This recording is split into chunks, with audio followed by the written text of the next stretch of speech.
रशीद साहब अगर ऐसा मूंछ को हाथ लगा लेते थे देख के तो वो रात भर सोता नहीं था। कितने बड़े बड़े आशीर्वाद थे, मंत्री का आशीर्वाद, सरकार का आशीर्वाद। अरे यहां तो कारपोरेटर भी नहीं है। अपने सफर का अल्लाह के बाबरकत नाम से जिसने हमारे दिलों को ईमान से मुनव्वर किया, ऐ अल्लाह हमारे कामों में आने वाली रुकावटों को दूर फरमा।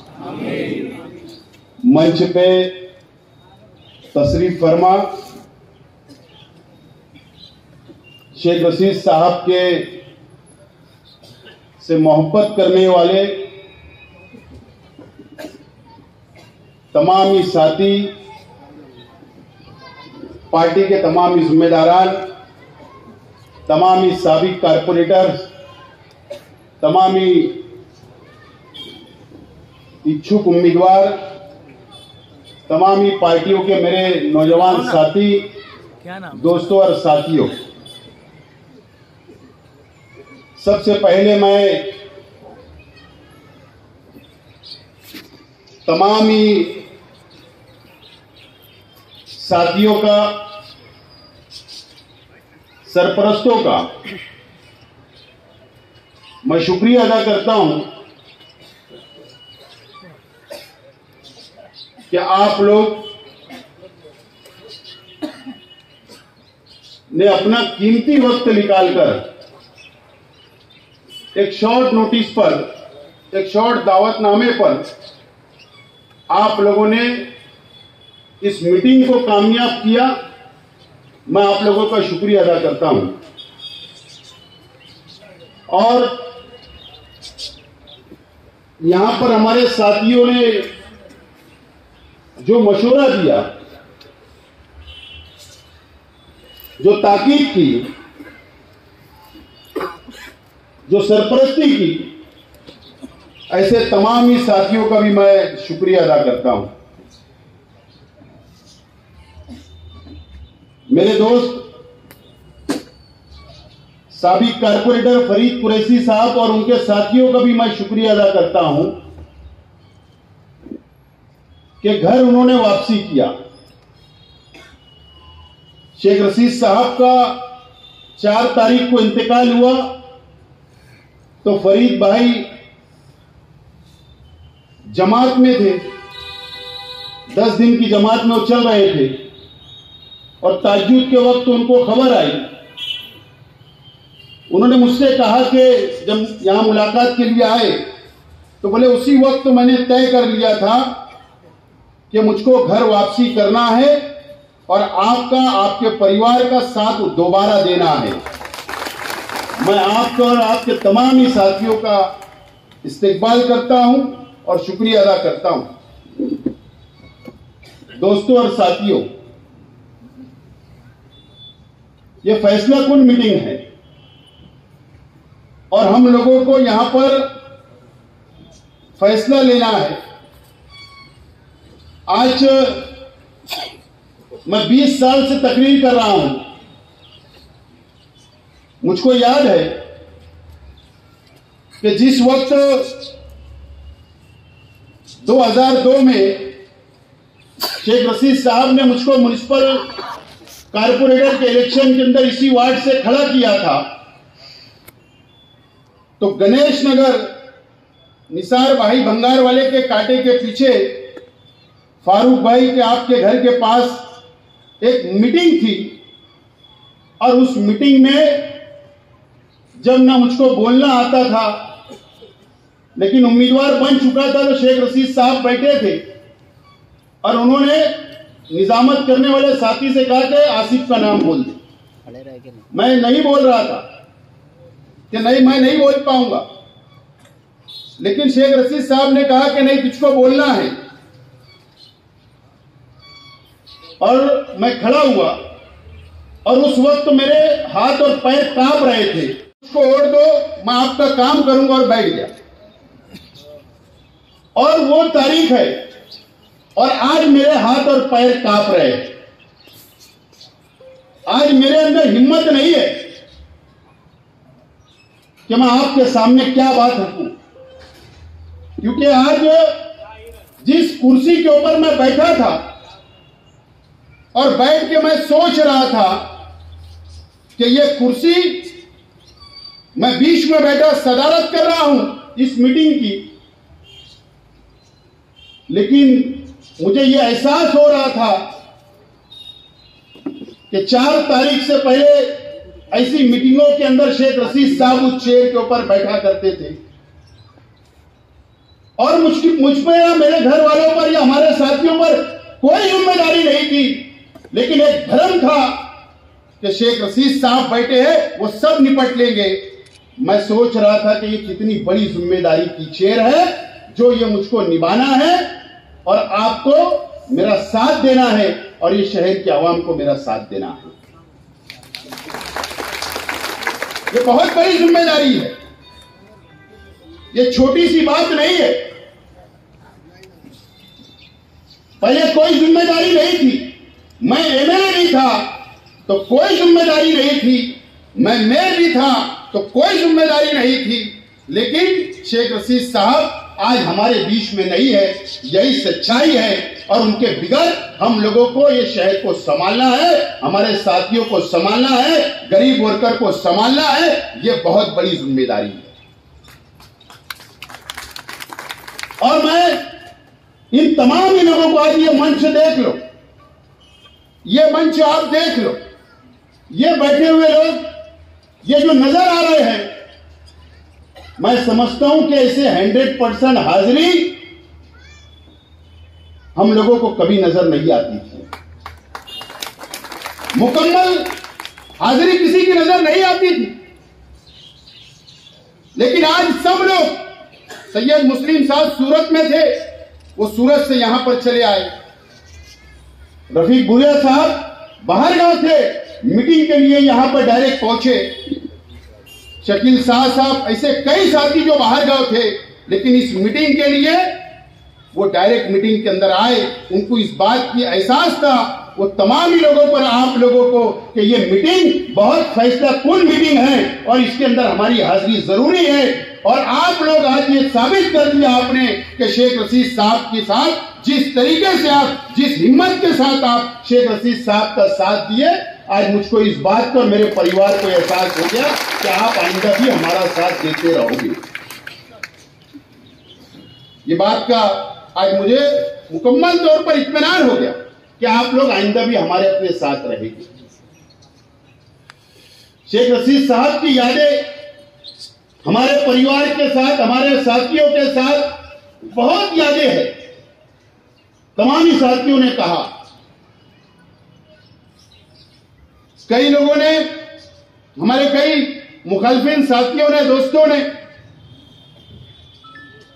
शेख रशीद साहब हॉस्पिटल में थे, आईसीयू में थे, तो शेख रशीद साहब ने मुझसे आईसीयू के अंदर कहा कि यार मैं जिंदा हूं तो कई लोगों को बहुत खराब लग रहा हूंगा शहर में। देखो उनकी एक सोच थी, वो आईसीयू के अंदर भी ये बात सोच रहे थे, यार मेरा ऑपरेशन मुझे कामयाब हो गया, मैं जिंदा हूं, यह भी कई लोगों को खराब लग रहा होगा। ठीक है, हमारे मुखालिफिन को अपनी निजी महफिलों के अंदर जो बातें चल रही है उनको मुबारक हो, लेकिन शेख रशीद साहब का जो दबदबा इस शहर के अंदर, हमारे मुखालिफिन, उनके पास जो शेख रशीद साहब का दबदबा था, शेख रशीद साहब अगर ऐसा मूंछ को हाथ लगा लेते थे देख के तो वो रात भर सोता नहीं था। अगर वो मूंछ पर हाथ लगा दिए और मुस्कुरा दिए तो वो ये सोच में रहता था, हाथ लगाया और क्यों मुस्कुराया। ये दबदबा शेख रशीद साहब का। कई लोग सोच रहे होंगे कि अब मैदान खुला है, सोच रहे, सही बात है, सोचना भी चाहिए, उनको हक है, क्योंकि हमारे मुखालिफ है, हमारे परिवार का हिस्सा होते हैं तो ऐसा सोचते ही नहीं, उनको बिल्कुल मुकम्मल हक है, 100% हक है। लेकिन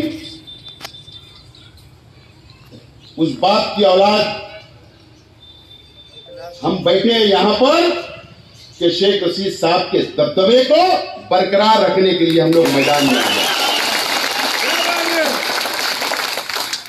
दबदबे को बरकरार रखने के लिए मैदान में कूदे आज। अगर हमारे अंदर हिम्मत नहीं होती, ताकत नहीं होती, अगर हमारे अंदर लड़ने की ताकत नहीं होती, तो 4 तारीख की रात में हम फैसला कर लेते थे कि सियासत को बाय बाय कर देगा। लेकिन अल्लाह का बहुत करम है, शेख रशीद साहब ने जो हमको सिखाया है, जो हमको ट्रेनिंग दी है, जो हमारी तरबियत की है, उससे हमको बहुत हौसला है और इंशाअल्लाह हम लड़ेंगे और जीतेंगे और ये शहर इस बात का गवाह रहेगा। ये बात आज मैं आप लोगों से कहना चाहता हूं। हम ना डरने वाले हैं, न दबने वाले हैं और ना झुकने वाले हैं। मैं तमाम ही मेरे साथियों से कहना चाहता हूं, तमाम ही हमारे दोस्तों से कहना चाहता हूं, चाहे वो गरीब हो, चाहे वो अमीर हमारा साथी हो, मैं उनसे कहना चाहता हूं डरने की जरूरत बिल्कुल नहीं है। लड़ेंगे, जीतेंगे और इंशाअल्लाह ये शहर गवाह रहेगा कि हम वो हर इलेक्शन जीतेंगे जो ये शहर और आप लोग चाहते हो। अल्लाह की जात से मुझे पूरी उम्मीद है, बहुत उम्मीद है।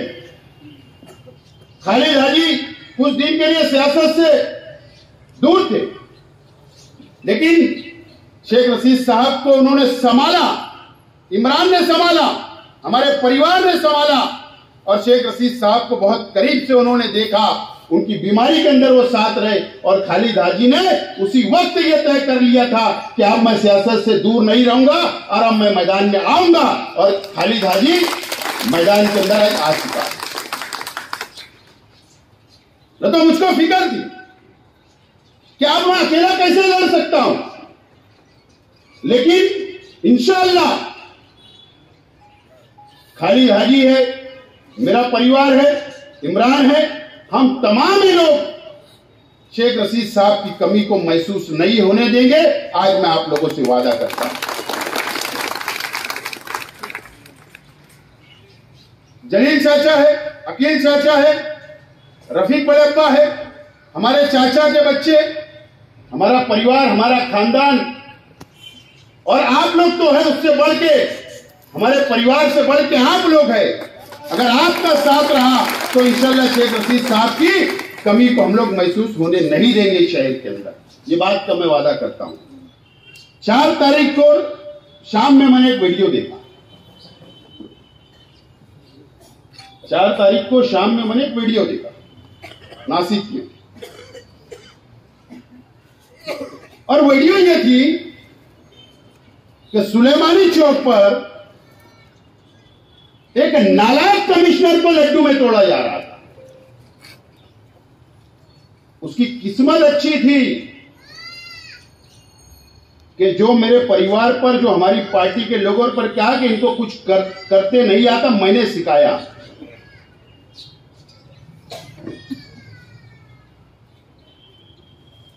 कि शेख रशीद साहब का इंतकाल हो गया और अगर वो 15 दिन तक अगर शहर में रह जाता तो उसको मैं बताता था कि तू जो ये शहर के अंदर भेदभाव किया, जो गद्दारी की, जो चम्मचगिरी की, ये शहर को बर्बाद किया, उसको मैं जरूर बताता था कि ये हमको किसने सिखाया है और तू क्या बोल रहा है। ये मैं जरूर उनको सिखाता था कमिश्नर को। लेकिन खैर चला गया। लेकिन ये शहर तो समझ गया कि कमिश्नर हो या कलेक्टर हो, हमसे दुश्मनी कितनी महंगी पड़ती है।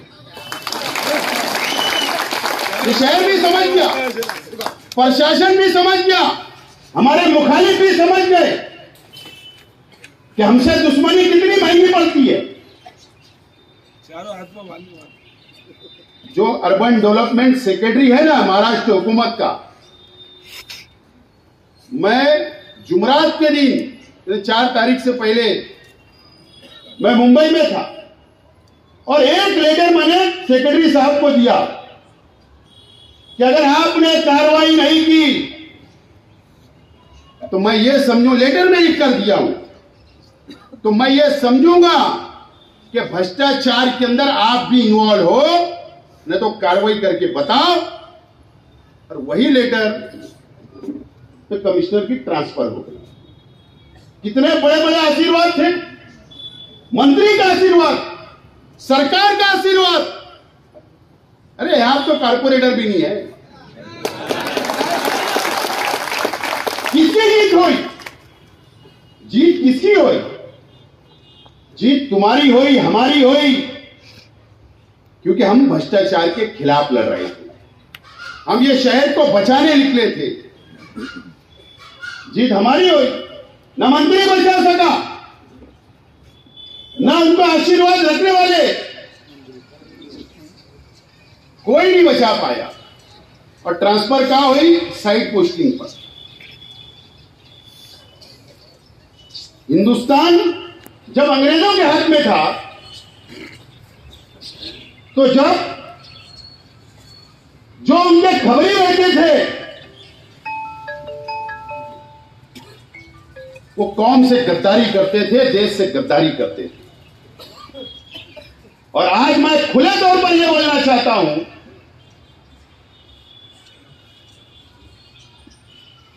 कि हमारे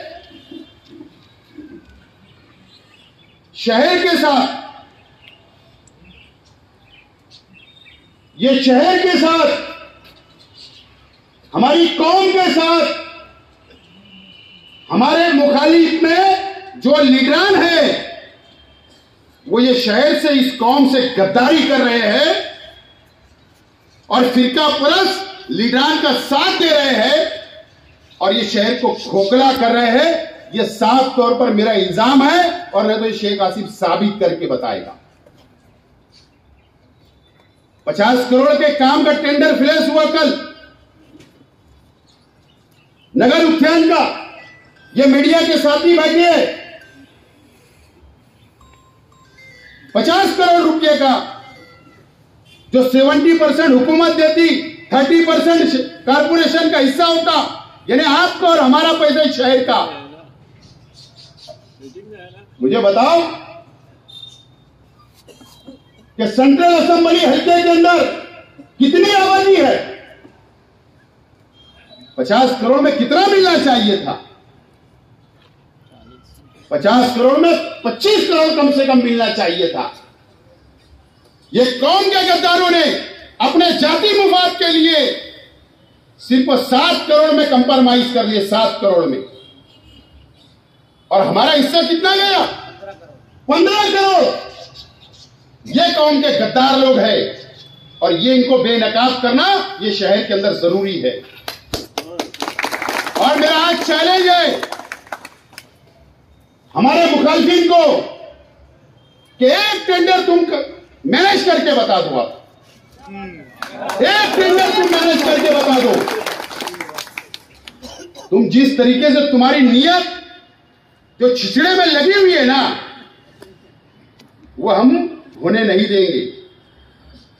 तुम्हारे जाति मुफाद के लिए तुम ये शहर का सौदा कर रहे हो, ये शहर को बेच रहे हो, कौम से गद्दारी कर रहे हो, फिरका परस्त लीडरान का चम्मचगिरी कर रहे हो। ये शहर के अंदर बेनकाब किया जाएगा। रियाज अली साहब, तुम्हारी भी छोटी मोटी नाराजगी दूर। 1 तारीख से तमाम ही मुकर्रिर पूरा मटेरियल मैं देता हूं आपको। 1 जनवरी से 2024 से इनको बेनकाब करने के लिए शहर में कार्नर मीटिंग लेकर इनके बेनकाब इनको करने के लिए आपको तमाम ही लोगों को निकलना पड़ेगा। कई कई मीटिंगों में मैं भी आऊंगा, तमाम ही लोग, हम लोग सब साथी टीम बनाकर निकलेंगे। और तुम बोलते हैं पुराना स्टाइल, तो पुराने स्टाइल में बिल्कुल हम साथ में आ। कई मुकर्रिर, लेकिन इनको बेनकाब करना बहुत जरूरी है। अंडरग्राउंड ड्रेनेज भुयारी कदर का 500 करोड़ का टेंडर 610 करोड़ में जा रहा था। बताओ मुझको, क्या हमारे सिवा किसने आवाज उठाई क्या कि ये शहर नहीं देख रहा?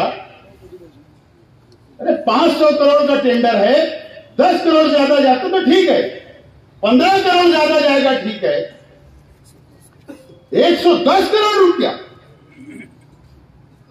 कोई आवाज उठाने वाला नहीं। लेकिन अल्लाह का काम है, हमने शहर के अंदर साबित कर दिया। जो अधिकारी उनका साथ दे रहे थे, जो इसके अंदर ये सियासी लोग इन्वॉल्व थे, मुलविस थे, ये तो हम पर हंस रहे थे कि तुम कुछ नहीं कर सकते हो।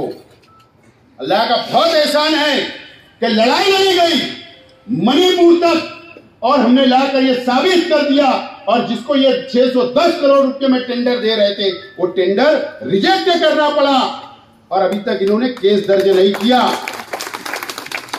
रिजेक्ट हुआ, नया टेंडर निकला, लेकिन ये नए कमिश्नर साहब से मेरी रिक्वेस्ट है, आज मुझे कोई लड़ाई नहीं, कोई वाद नहीं है, लेकिन तुम्हारे टेंडर में ये लिखा था कारपोरेशन के कि अगर बोगस पेपर टेंडर में आएंगे तो 400 बीसी का गुना दाखिल होगा। तो कब होगा, इसका जवाब मांगने के लिए मैं मंगल के दिन जाने वाला हूं।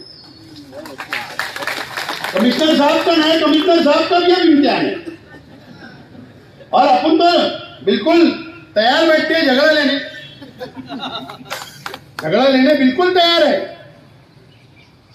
ये शहर के अंदर कुछ गलत होगा तो हम शहर के साथ रहेंगे, ये चम्मच के साथ नहीं, ये चम्मचों के साथ नहीं गवर्नमेंट। मैं एकदम साफ तौर पर बोल रहा हूं। और ये शेख रशीद साहब ने सिखाया, शेख रशीद साहब की लड़ाई, शेख रशीद साहब ने भी लड़ाई शुरू की थी, उसको आगे हमने बढ़ाया। 100 करोड़ रुपया मंजूर हुआ, सिर्फ 14 करोड़ रुपया माले को सेंट्रल असेंबली हल्के को मिला और 84 करोड़ रुपया दूसरे असेंबली हल्के को मिला। शेख रशीद साहब की भी यही लड़ाई थी, उसको ही हमने आगे बढ़ाया। कब तक भेदभाव होगा इस शहर में?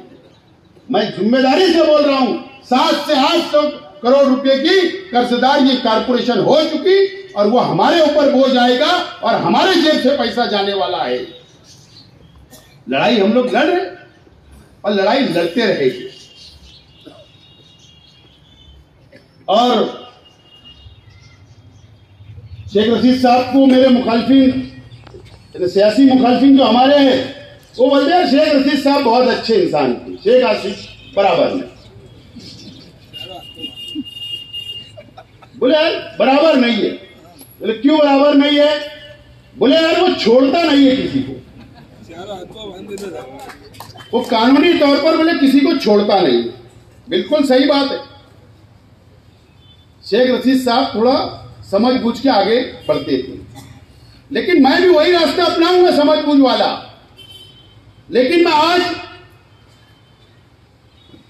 आप लोगों से वादा करता हूं कि मैं कभी भी लड़ाई गरीब वर्करों से नहीं लड़ा, कभी भी मैंने कारपोरेटरों के खिलाफ नहीं लड़ा, कभी भी मैंने आम इंसान के साथ मेरी लड़ाई नहीं हुई। मेरी जात से यह शहर के एक भी आम नागरिक को, आम शहरी को कभी भी नुकसान नहीं होगा और ना वर्करों को होगा। हाँ, मेरी लड़ाई हमेशा किससे रही? जो कारपोरेशन को अपने बाप की जागीर समझ के पूरी खानदान के साथ लुटते, उनसे लड़ाई है। वो लड़ाई रुकने वाली नहीं है, वो लड़ाई रुकने वाली नहीं है। वो लड़ाई मैं रोकूंगा भी नहीं। और शेख रशीद साहब मुझको हाथ लगाते थे, तो मैं भी सोच रहा हूं कि ऐसा क्या ट्रीटमेंट, यानी एक वो आ जाए टाइटल कि वो भी समझ जाएंगे कि कुछ गड़बड़ जरूर है।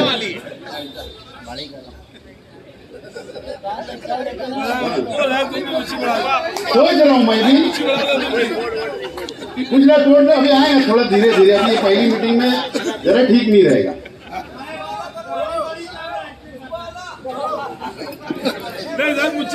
थोड़ा थोड़ा रुकिए।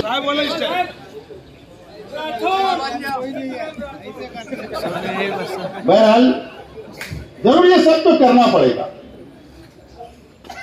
ये सब बिल्कुल हमारा परिवार बिल्कुल करने की पूरी तैयारी है। कई लोगों ने पीछे इलेक्शनों में ऐलान करते थे कि हमने कश्तियां जलाकर आए हैं। ऐलान मैंने सुना, मौलाना बराबर ना, लेकिन सब भ्रष्टाचार में चले गए, सब मुलविस हो गए। कौम के साथ सिर्फ उन्होंने धोखेबाजी की, मजहब के साथ धोखेबाजी की, मजहब का इस्तेमाल किया, लेकिन असल में कश्तियां तो अब हमारे परिवार ने जला दी है और उसके लिए अब हम मैदान में आबाद हैं। बराबर है ना? हर तरीके की लड़ाई के लिए हम तैयार हैं। वो क्या बोलते ना, शाम दाम दंड भेद, हर चीज में हम लोग अब तैयार हैं, हर चीज में तैयार हैं। आप लोग बिल्कुल फिक्र करो मत, बिल्कुल मायूस होने की जरूरत नहीं है। शेख रशीद साहब की यादें, शेख रशीद साहब का हम लोग याद करेंगे कि ऐसे मौके पर शेख रशीद साहब क्या फैसला किया करते थे, ऐसे मौके जब ऐसे हालात आते तो क्या फैसला किया करते थे, कैसे अपने साथियों को जोड़कर मशवरा किया करते थे। वो तमाम ही शेख रशीद साहब की यादों को हम लोग आगे बढ़ाकर। डायमंड कारपेट, हमारे वहाँ कारपेट, दराज, पायदान होलसेल रेट में दिया जाता है। हमारा पता याद रखें, मुस्तफ़ा वंगार बाजार, डायमंड कारपेट, मालीगांव।